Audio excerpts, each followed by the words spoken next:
Kertajati. Saya lihat beberapa titik di situ. Kalau urusan bagaimana keberangkatan nanti dari mana, kedatangan dari mana, sampai ibadah haji nanti ini ada titik bahwa menguruskan visa yang Arab Saudi itu sudah dicek di BIJB. Jadi begitu keluar dari BIJB itu sebetulnya dia sudah Arab Saudi gitulah. Nah, ini saya ngecek. Lalu ada beberapa hal yang kita pun juga dalam pembahasan itu, di antaranya adalah yang pertama ada ruang tunggu ya kan. Ruang tunggu saya berharap ditambah kursi-kursinya karena tadi mengingat kondisinya banyak lansia, terus mengupdate juga di kondisi hari ini bahwa biasanya sambil menunggu tuh orang mencari colokan chargernya, maka saya minta juga kemarin itu di BJB ditambah itu, termasuk juga lagi progres pembangunan pada saat pasca waktu itu angin puting beliung, tapi itu mudah-mudahan sekarang selesai karena saat itu targetnya tanggal 23 Mei semuanya harus selesai. Lalu kuota tadi memang Jawa Barat paling banyak dan kita alhamdulillah di tahun ini berhasil memberikan kepercayaan agar Bandara BIJB ini menjadi tempat keberangkatan ibadah haji tahun ini. Tentunya karena jumlah yang berangkat jemaah haji ini tadi disampaikan oleh Pak Kemenag, kalau dihitung tadi katanya 35% itu kalau dihitung dari umur lansianya 65 tahun ke atas. Tapi kalau dihitung sesuai undang-undang bahwa umur lansia itu 60 tahun, itu 44% saya hitung. Jadi 44% kalau dihitung dari pas 60 itu umurnya berusia lansia. Maka kebijakan Pemprov pada saat haji tahun ini lansia, kenapa bisa terjadi seperti itu? Karena 2020 tidak ada keberangkatan, 2021 juga tidak ada keberangkatan, lalu 2022 dibatasi keberangkatannya yang berumur di bawah 65 tahun, dan pada saat tahun 2023 ini dibuka semuanya sesuai kondisi normal, maka terjadilah seperti itu.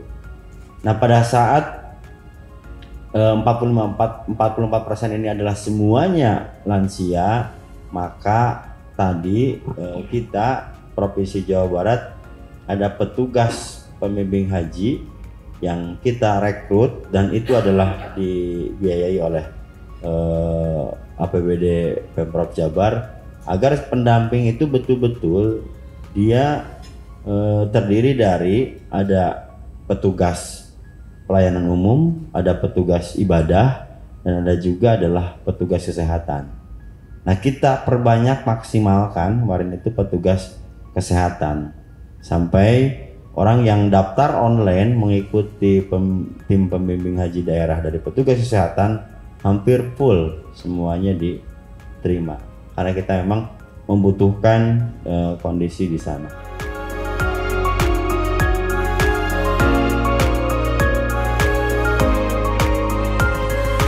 Dan menariknya di sini sebetulnya untuk Bandara Cengkareng itu masih sangat banyak menampung warga Jawa Barat yang tadi mudah-mudahan di tahun berikutnya setelah nanti sukses di Kertajati, mudah-mudahan kita ada penambahan untuk wilayah-wilayah lain yang Kota Bandung, Kabupaten Bandung, Ciamis, Pangandaran dan sebagainya, itu bisa semua ke Kertajati. Karena pada dasarnya di Kertajatinya sendiri sebenarnya sudah siap untuk menampung 5,6 juta penumpang per tahun. Jadi sebenarnya bandara ini sangat besar untuk bisa menampung. Nah mudah-mudahan nanti dengan selesainya bersamaan dengan selesainya asrama haji secara penuh, nah penerbangan itu bisa dilaksanakan seluruhnya jamaah haji melalui Bandara Kertajati. Itu harapan dari kami pengelola bandara.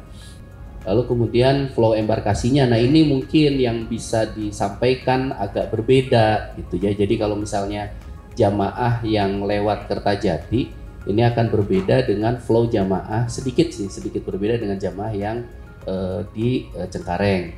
Jadi kalau yang di Kertajati itu nanti pemeriksaan jamaah itu dilakukan seperti pemeriksaan bagi PEX internasional biasa, jadi dilakukannya di bandara kita.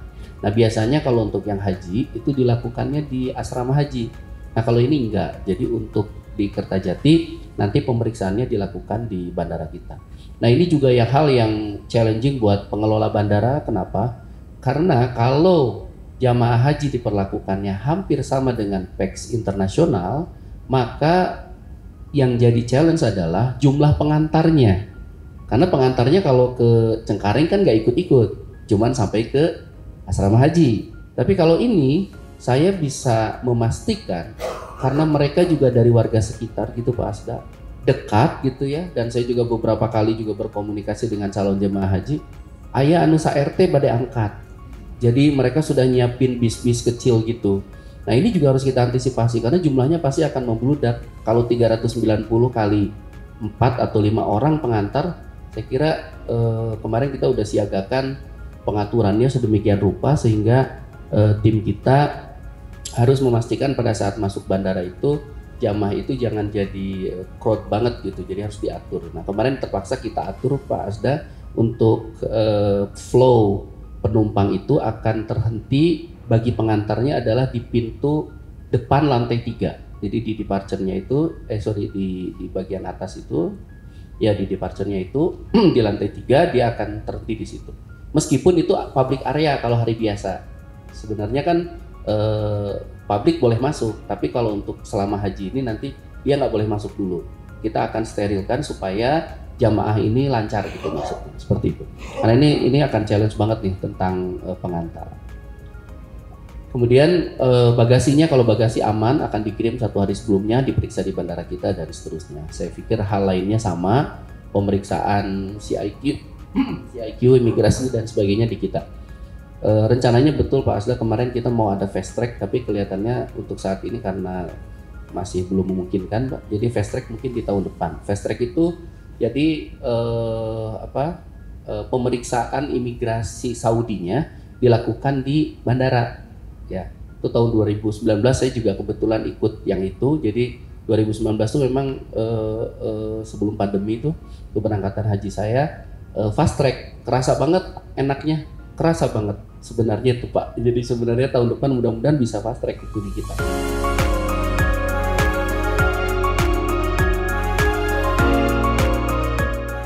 Nah, terus perlu saya sampaikan gini, yang terkait dengan jemaah haji yang belum melunasi saat ini sebanyak 4.405, ini ada berbagai macam alasan.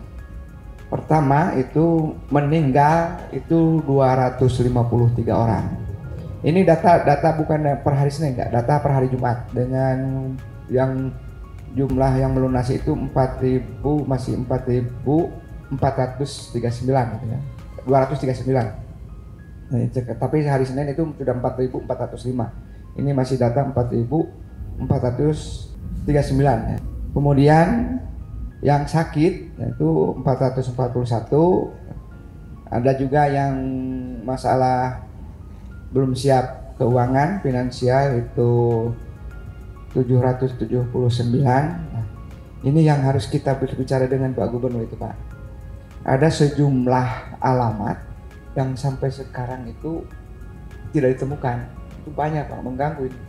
820. Kalau perintah Pak Gubernur batalkan saja itu KTP-nya sudah selesai. Jadi kuotanya akan kembali.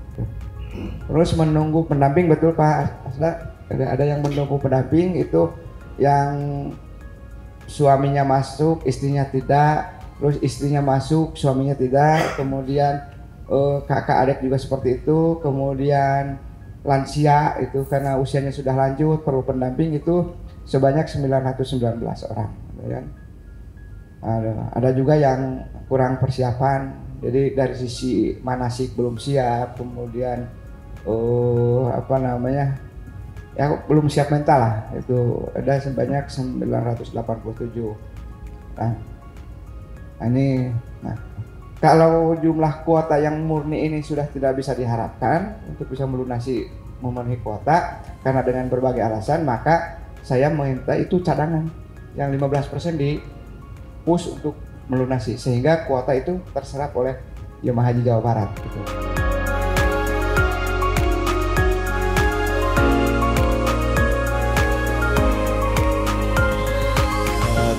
Jadi nanti akan dikategorikan alamat yang 805 itu akan kita kategorikan apakah alamatnya ada tetapi desa mengatakan dia tidak ada orangnya di sana, atau alamatnya betul di situ tapi sudah pindah, atau seperti apa. Itu yang akan kita beberapa kategorikan nantinya. Baru nanti diputuskan yang kategori blacklist itu udah pasti diputuskan seperti itu. Tapi kalau kategori yang sisanya bisa nanti menelusuri ke ahli warisnya. Seperti itu.